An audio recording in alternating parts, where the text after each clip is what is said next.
Hi, it's Gerry, and welcome to day 194 of A Course in Miracles. The lesson for today is, I place the future in the hands of God. And to me, this really built nicely off of yesterday's lesson, which said, I will forgive, and this will disappear. Because then when we do that, then we just put our trust in God. The lesson said today is another step towards salvation, a giant stride indeed. It sets me down just short of heaven. Accept today's idea, and I've passed all anxiety. I am saved, and my salvation thus becomes my gift to the world. Each instant is given unto God in passing. It is a time of my release from sadness, pain, and even death. God holds my future in his hands, my past and my present, and they are one with him, and so should be one. I am not asked to understand the lack of sequence really found in time, but let the future go and place it in God's hands. In other words, it's talking about the fact that there really is no past, present, and future. It's all one with God. I'm not sure that, I don't understand it. I just, okay. If that's what you're telling me, that's what it is. But I release all anxiety, putting the future in God's hands, letting everything be okay, knowing that right now I just have to live in faith, in trust, knowing that all will be well, all is well. It reminds me a lot of what Viktor Frankl did, going through suffering in the concentration camp. He entered into the future where all was well. He pictured himself discussing his experience at the moment in a warm lecture hall. And that made all the difference in him surviving. It gave meaning to what he was going through.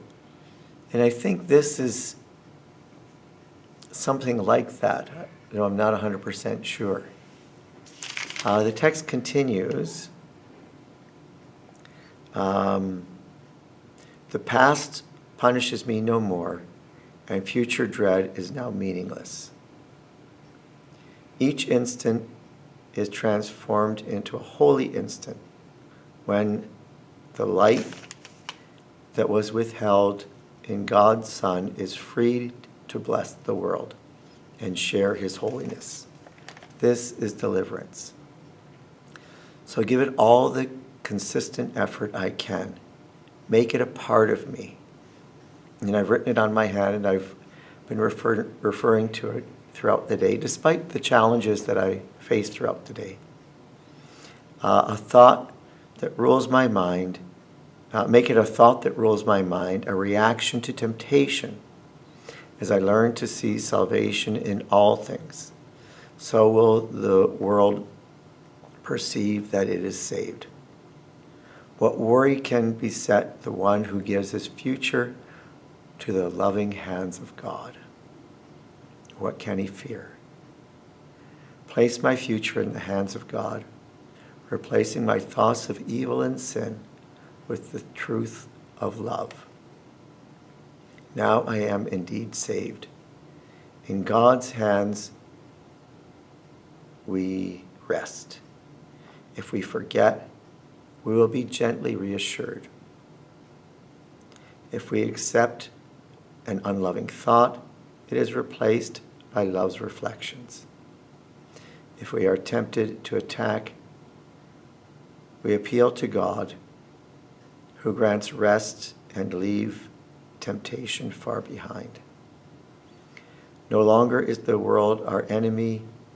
We have chosen to be its friend. So it's beautiful, actually. And it's so something to turn to when life becomes challenging. It's just a place of peace to go to. And anxiety is lifted. And it's so true. Everything does turn out just fine. You know, it's the same with the story of Job, you know, which is why I think the people in the concentration camps identified so strongly with Job. Don't fear the future. It's going to be fine. All is well with God. So put the future in the hands of God. Or I place the future in the hands of God. Thank you for joining me. Peace be with you. May God bless you abundantly. And we'll talk more tomorrow.